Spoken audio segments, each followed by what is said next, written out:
Bayangkan sebuah negeri adidaya terpecah oleh ambisinya sendiri. Di masa depan, Amerika Serikat tak lagi bersatu. Yang tersisa hanyalah puing-puing peradaban, suara tembakan, dan kebenaran yang harus diperjuangkan dengan darah dan lensa kamera. Ini adalah kisah para jurnalis di garis depan yang bukan hanya melaporkan sejarah, tapi turut menuliskannya dengan nyawa mereka.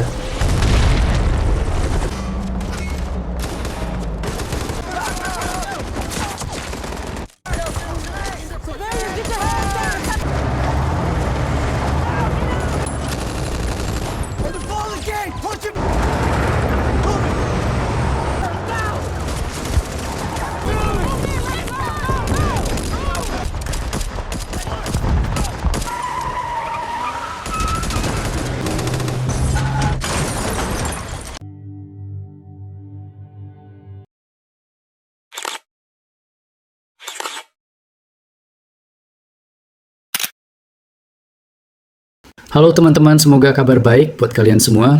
Di masa depan yang suram, Amerika Serikat dilanda Perang Saudara Kedua. Negara-negara bagian seperti Texas dan California memisahkan diri, membentuk milisi mereka sendiri. Sementara Florida memilih jalannya sendiri, Washington DC menjadi medan perebutan terakhir, dan Gedung Putih menjadi simbol kekuasaan yang dipertaruhkan. Presiden yang telah menjabat 3 periode berdiri di balik podium, menyampaikan pidato penuh propaganda tentang kemenangan atas pemberontak.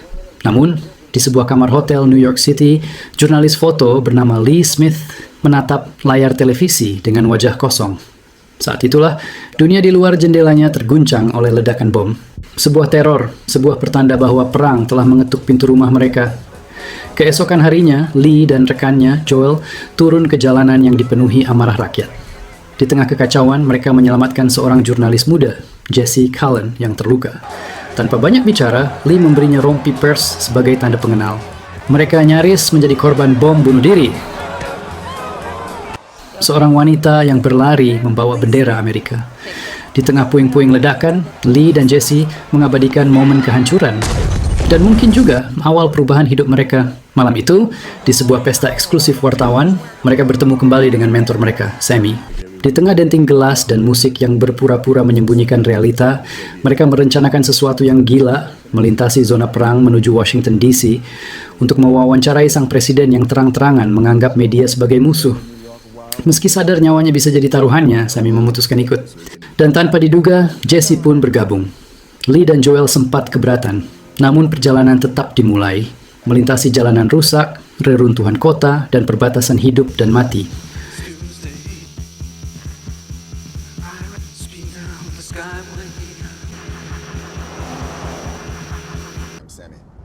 In retrospect, sir, how is your policy evolving in the use? There's a gas station up ahead. Di tengah perjalanan, mereka membayar bensin dengan dolar Kanada. Suasana tegang meningkat ketika seorang penjaga bersenjata menyeret Jesse untuk melihat 2 penjara yang digantung. Penjaga itu memberi pilihan keji, ikut mengeksekusi atau hanya jadi saksi. Lee memilih diam. Jesse hanya bisa menyaksikan. Tapi semua itu belum seberapa. Perjalanan membawa mereka ke pusat perbelanjaan yang sepi, di mana helikopter jatuh menjadi latar foto Jesse.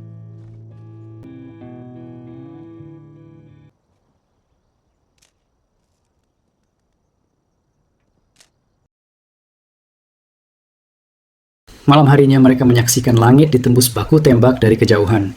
Sebuah pemandangan indah yang mematikan. Ketika mereka melintasi zona penembak jitu, kehati-hatian menjadi napas terakhir. Mereka berhasil menguasai gedung penembak, namun nyawa manusia kembali jadi angka. Mereka tiba di sebuah kamp pengungsi. Di sanalah hubungan Lee dan Jesse mulai terasa lebih personal. Jesse mencuci hasil fotonya dan mengingatkan Lee akan masa lalunya, tentang sebuah foto legendaris saat ia meliput kelompok antifasis. Suasana malam itu tenang sebelum badai besar.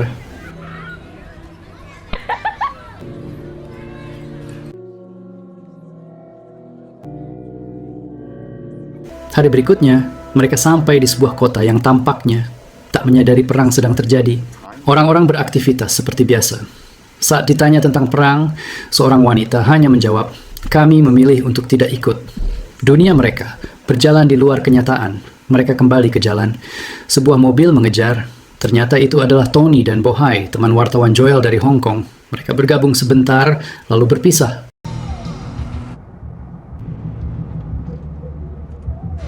What the fuck? What are you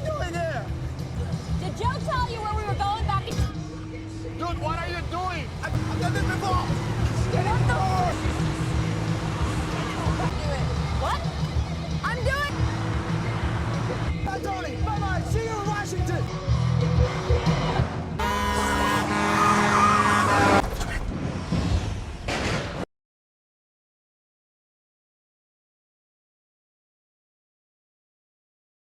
Tapi tak lama kemudian, kelompok ini menemukan mobil Tony berhenti. Pintu terbuka, mereka masuk ke dalam perangkap. Gerombolan tentara loyalis bersenjata menodong mereka. Tanpa ampun, Bohai ditembak.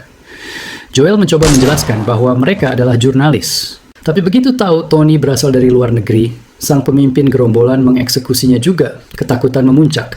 Sammy, dengan sisa tenaga, menabrak gerombolan itu dengan mobil. Mereka kabur dalam hujan peluru.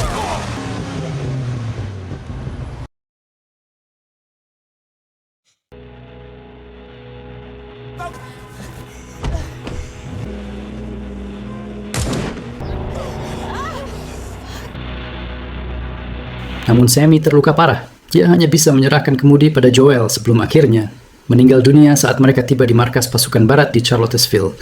Duka belum sempat sembuh, mereka mendapat kabar. Beberapa jenderal loyalis telah menyerah. Semua perjuangan kematian Sammy seolah terasa sia-sia, tapi mereka tak bisa berhenti. Masih ada misi terakhir, masuk ke Gedung Putih, menangkap presiden. Dengan pasukan barat, mereka menerobos jantung perang. Tank menghancurkan barikade terakhir pertahanan loyalis. Tapi Gedung Putih tak dibiarkan kosong. Secret Service masih bertahan, siap melindungi orang nomor 1.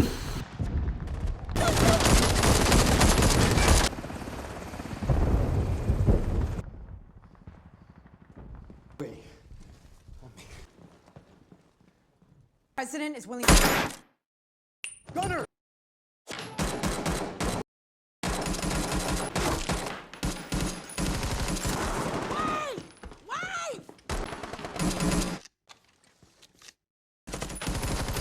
Dalam kekacauan baku tembak, Lee menyelamatkan Jesse dari peluru yang hampir mengenainya. Tapi harga dari keberanian itu adalah nyawanya sendiri. Jesse hanya bisa terdiam sebelum akhirnya mengangkat kamera dan mengabadikan detik-detik terakhir Lee. Jesse dan Joel masuk ke dalam Oval Office. Di sana, Presiden Amerika Serikat telah ditangkap. Dengan wajah penuh takut, sang presiden memohon belas kasihan, namun Joel yang telah kehilangan segalanya tak menggubrisnya. Satu tembakan mengakhiri semuanya. Dan Jesse sekali lagi menekan tombol rana. Jesse berhasil mendapat foto momen tersebut. Perang tak hanya membunuh tubuh, tapi juga membakar nurani. Dalam dunia yang tak lagi mengenal kebenaran, siapapun yang memegang kamera bisa menjadi saksi, bisa juga jadi senjata.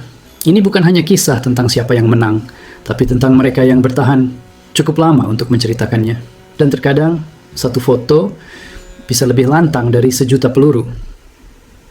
Itulah Civil War, film yang mengguncang bukan karena aksinya, tapi karena kenyataan mengerikan yang terasa begitu dekat. Jadi, bagaimana menurut kalian tentang film ini? Apakah kalian juga terkesan dengan plot twist yang kami sampaikan? Tulis pendapat kalian di kolom komentar di bawah. Jangan lupa untuk like dan subscribe channel saya untuk mendapatkan update tentang ulasan film lainnya. Sampai jumpa di video berikutnya.